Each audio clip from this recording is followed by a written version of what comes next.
다 함께 기도하심으로 12월 20일 수요일 매일 예배 시작하겠습니다. 기도합니다. 온 천지 만물을 말씀으로 창조하시고 오늘도 다스리고 역사하시는 만군의 여호와 하나님, 오늘도 우리가 하나님 앞에 나아갑니다. 우리가 감격스러운 이 매일의 예배를 통하여서 은혜의 자리로 나아갈 수 있도록 우리를 불러주시니 감사합니다. 오늘도 우리가 이 예배를 통하여서 정말 놀라우신 그 하나님의 은혜, 바다보다 더 깊은 넓은 정말 그 은혜의 시간을 우리가 기대하며 예배를 통하여 정말 우리의 지치고 상한 심령들이 회복되고 다시 살아나는 역사가 있게 허락하여 주시옵소서. 하나님, 우리의 한 주간 삶을 회개합니다. 하나님께서 세상의 빛과 소금으로 불러주셨음에도 불구하고 우리가 그러한 소명을 잃어버리고 살아갈 때가 얼마나 많이 있습니까?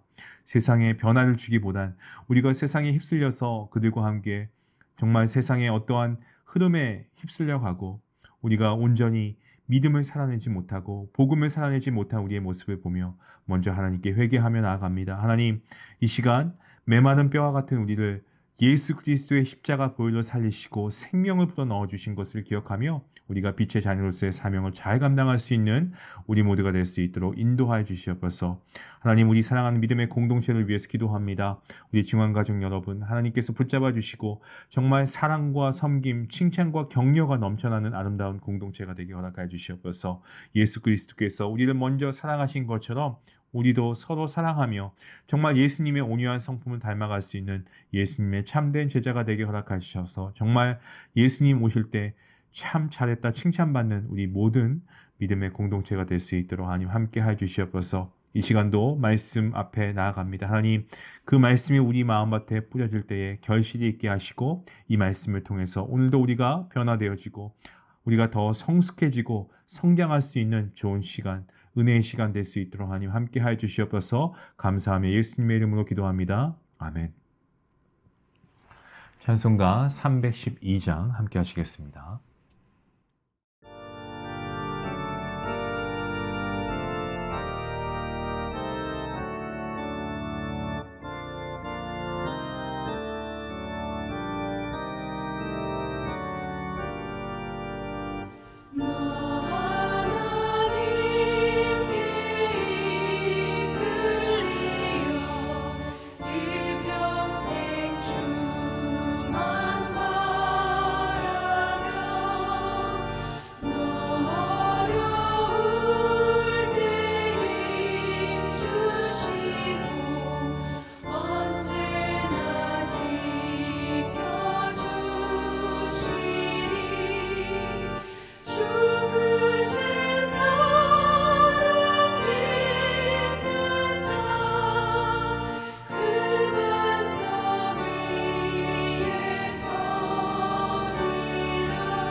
말씀은 잠언서 계속해서 잠언서 27장이고요. 13절부터 27절까지 말씀입니다.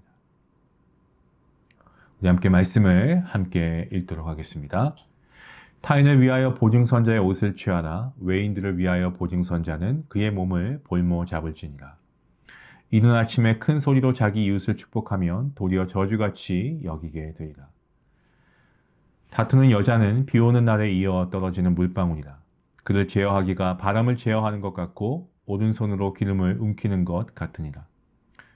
철이 철을 날카롭게 하는 것 같이 사람이 그의 친구의 얼굴을 빛나게 하느니라.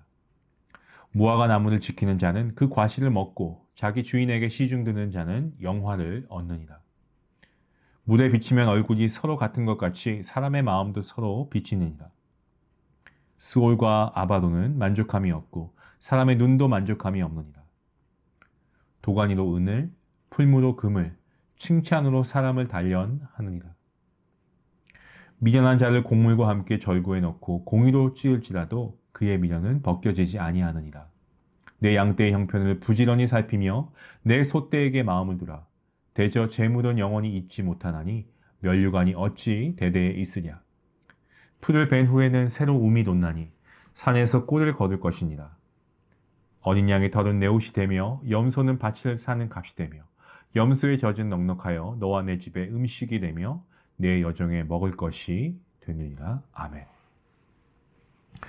이 생명의 삶에 나와 있는 본문은요, 우리가 방금 읽었던 13절부터 27절까지 말씀이지만 저는 어제 본문이었던 12절까지 어우러서 함께 말씀을 묵상해 보겠습니다. 왜냐하면 이 12절 말씀부터 27절까지 말씀의 메시지가 바로 성도인 우리에게 바른 삶의 자세가 어떠한가, 어떠한 것이 바른 삶인가에 대해서 교훈해주고 있는 말씀의 메시지이기 때문에 그렇습니다. 12절부터 27절까지의 말씀은요, 우매한 사람들, 이 삶의 영향력, 근면한 행동 등을 통해서 바른 삶의 자세에 대해 교훈하고 있는 말씀입니다. 어제 말씀이었던 12절 말씀 이렇게 말씀하고 있습니다. 슬기로운 자는 재앙을 보며 숨어 피하여도 어리석은 자들은 나가다가 해를 받느니라. 우리가 가끔 헷갈려하는 그러한 표현들이 있습니다. 이 표현도 아마 그렇다라고 생각하는데요. 바로 믿음이 좋다는 것과 무모하다는 것. 우리가 뭐 농담으로 그렇지 않습니까? 아유, 참 믿음이 좋은가 봐.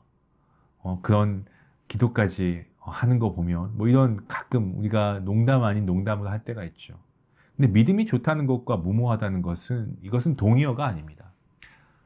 만약에 예배당 건물을 높이 지으면 그 꼭대기에 십자가를 달겠죠. 그리고 그 위에 꼭 이 피레침을 답니다. 피레침은 여러분이 아시는 바와 같이 이 금속으로 된 막대기입니다. 끝이 뾰족한 금속으로 된 막대기인데 뭐 가옥이나 굴뚝 따위에 건조물에 세워서 이 벼락의 피해를 막는 그러한 용도로 사용하죠.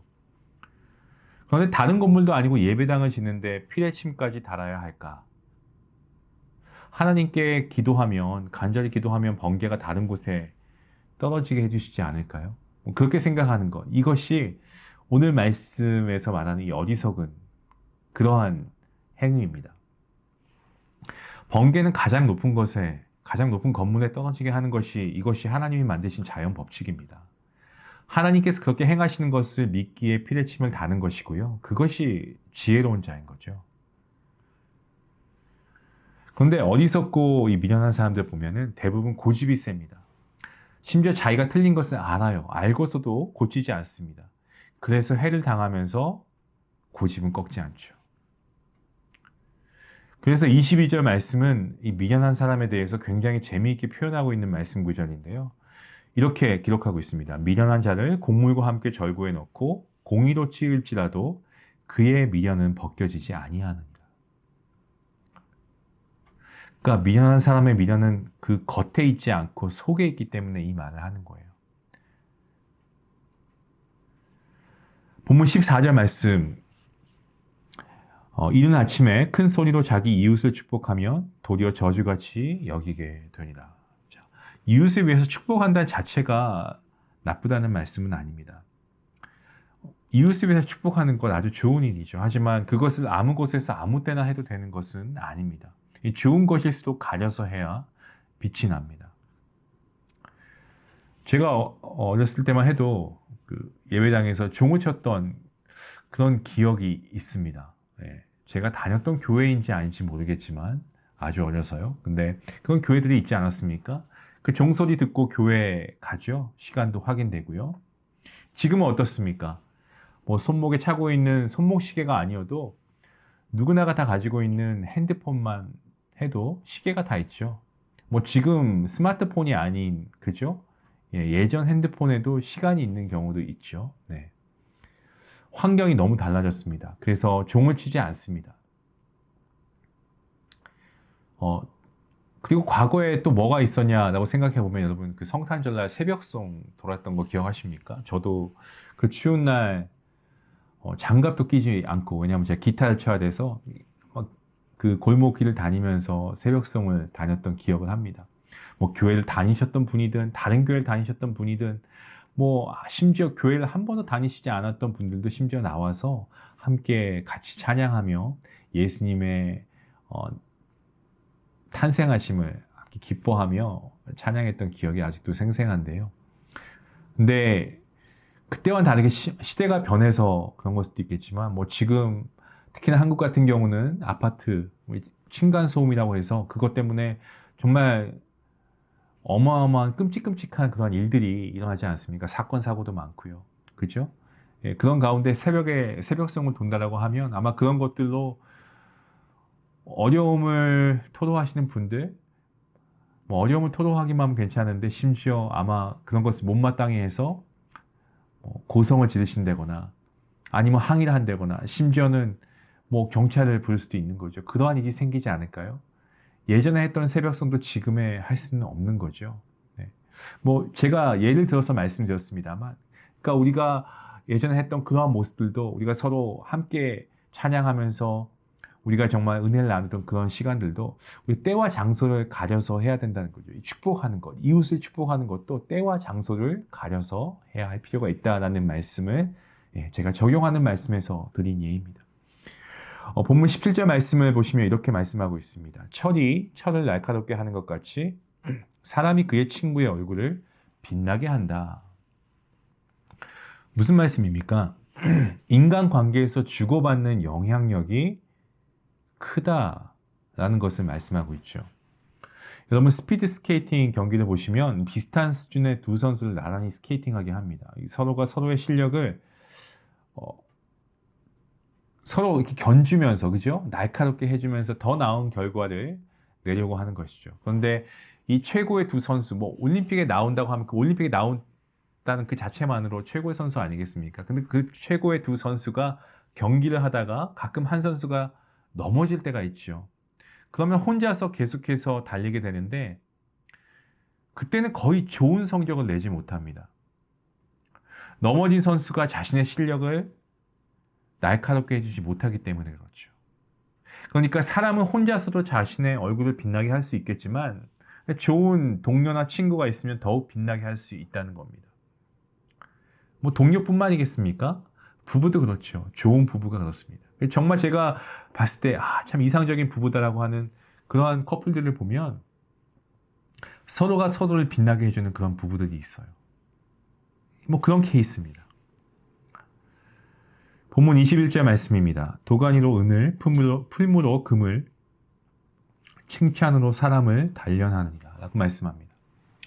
불순물이 섞인 은은 이 도가니를 통과해야만 은다워집니다. 또 여러 가지 혼합물이 섞인 금은요, 이 풀물을 지나야 금다워집니다. 사람은 칭찬이라고 하는 도가니와 이 풀물을 통해서 그가 어떤 사람인지 판가름이 나는 것 같습니다. 우리가 좀 우리다워지려고 하면은 고난을 통과해야 하는 것도 맞습니다만은 칭찬도 통과해야 한다라고 합니다. 인생에서 모든 것이 잘 되어 가도 그러한 상황 가운데 더 겸손하게 하나님께 순종하고 말씀을 지키는 사람이 믿음의 사람인 줄로 믿습니다.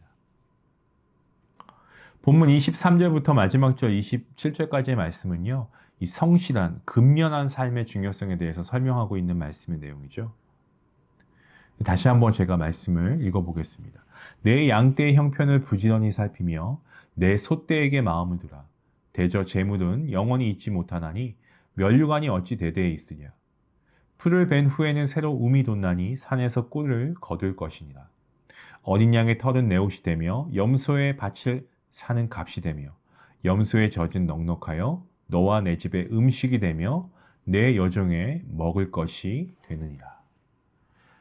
양떼의 형편에서 형편의 문자적인 의미는요, 얼굴입니다. 그것은 양을 칠 때 그저 마리수만 맞추는 것이 아니고 한 마리 한 마리 얼굴을 확인하면서 정말 이 양이 건강한지, 뭐 병들어 있는지, 다치진 않았는지 확인하고 살피라는 겁니다.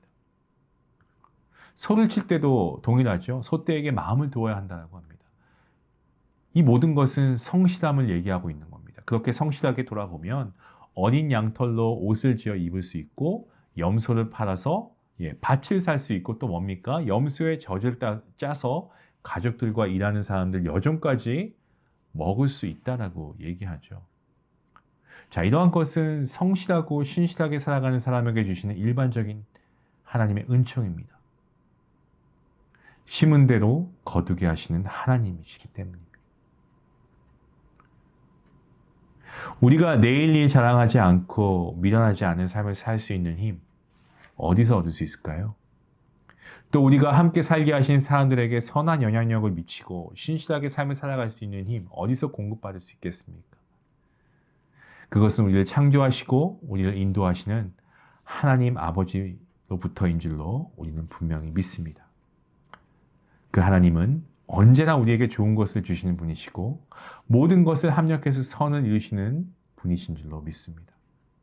오늘 하루 우리가 정말 마음과 뜻과 정성을 다해서 우리 각자에게 맡겨주신, 심어주신 그 삶의 자리에서, 그 영역에서 하나님 아버지를 우리가 경외하고 하나님과 함께 동행하심으로 정말 하나님의 지혜와 총명으로 가득한 그러한 날이 될 수 있기를 간절히 축원합니다.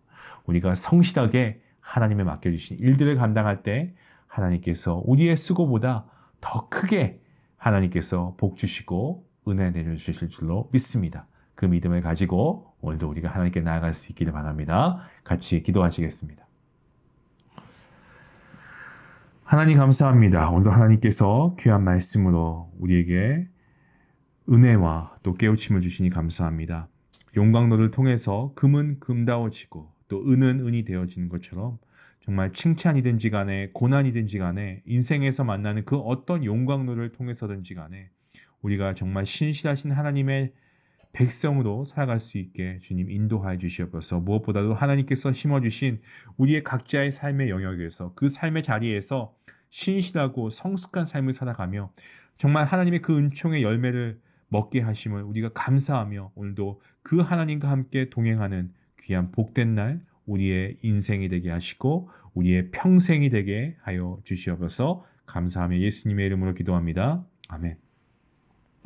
말씀 생각하시면서 우리 함께 기도하길 원합니다. 도간이 은을 만들어내고요. 풀무는 금을 만들어냅니다. 사람은 칭찬을 통하면 자신의 실상이 나타난다고 하죠. 여러분에게 있어서 칭찬은 어떤 의미입니까? 여러분 칭찬 받을 때와 받지 못할 때가 어떻게 다릅니까? 여러분 우리가 항상 동일했으면 좋겠습니다. 그리고 칭찬받을 때 우리가 기뻐할 분은 오직 하나님 한 분로 족하였으면 좋겠습니다. 오늘도 우리가 삶의 자리에서 하나님께서 맡겨주신 그 자리에서 우리가 성실하게 그 일을 잘 감당할 수 있게 해달라고 같이 함께 기도하시겠습니다. 기도합니다.